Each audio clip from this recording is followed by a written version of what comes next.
I started out in like classic rock and I kind of went more towards the jazz stuff as I got sober. But what do you play? I started off with blues back when I was like 14 or something. Whenever I started playing forever ago, started with blues. I had an old acoustic guitar that we got from, I think we ordered it from like Sears. I'm dating myself with that one, but yeah, I learned blues. I had a Jimi Hendrix blues album, and I would just try to play along with it.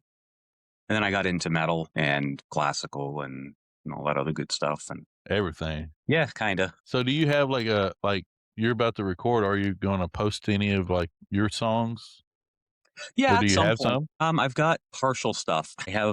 I'll be, if I'm down here working on something or in between sessions or whatever, if I have something I want to record, I'll just put a, 10-second clip in there so I can use it later. Man, I definitely want to check all that out. I did look at your website. You had a lot of really cool products. So at the end of this, I just want to open it up for us to share about, what all you have available for us to check you out and everything. But if you're ready, we can just go ahead and kick off and get into some of the deeper stuff. All right. Today, we're joined by someone whose work lives at the intersection of recovery, nervous system regulation, and everyday practice. Let me, is it McEachern? Yeah, actually. Okay. All right. Practice. Ken McEachern is a musician, recovery aligned coach, and the founder of Grow Through Recovery, a practice based approach designed for people rebuilding consistency after trauma, addiction, grief, or burnout. His work isn't about motivation, breakthroughs, or peak performance. It's about small, repeatable actions that help the nervous system settle and help people return to themselves, even on hard days. Through music, structure, grounded boundaries, Ken has helped people who are sober or sobriety aligned rebuild focus, self trust, and forward momentum without pressure or shame. Ken, thank you for being on here. I'm really, really looking forward to this conversation.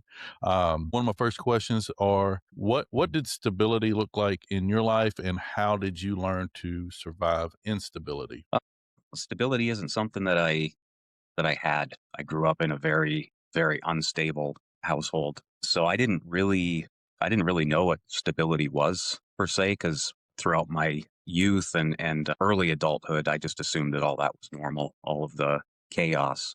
I think it was really once I got too long ago, once I started understanding like the ADHD and PTSD and all that stuff and started managing my own self, was when I kind of realized that the chaos is not normal, and peace and stability is what I just really needed. Man, we really connect a lot on that. And probably in the same way, music kind of came into the picture, and at least for me, it was something that I could control as like a safe space, especially in a world where everything else was uncontrollable.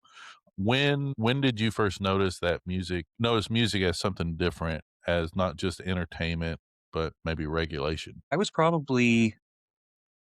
would have been in my late teens, because I started when I was, I think, 13 or 14, picked it up and started playing or learning how to play. And, it was the same deal. Like, music was the one thing I could pick up the guitar, and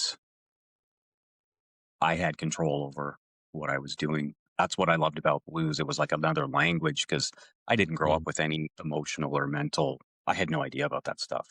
So I had no idea what was being contained inside of me. So the guitar allowed me to use that language that I didn't have verbally, allowed me to get it out through the instrument.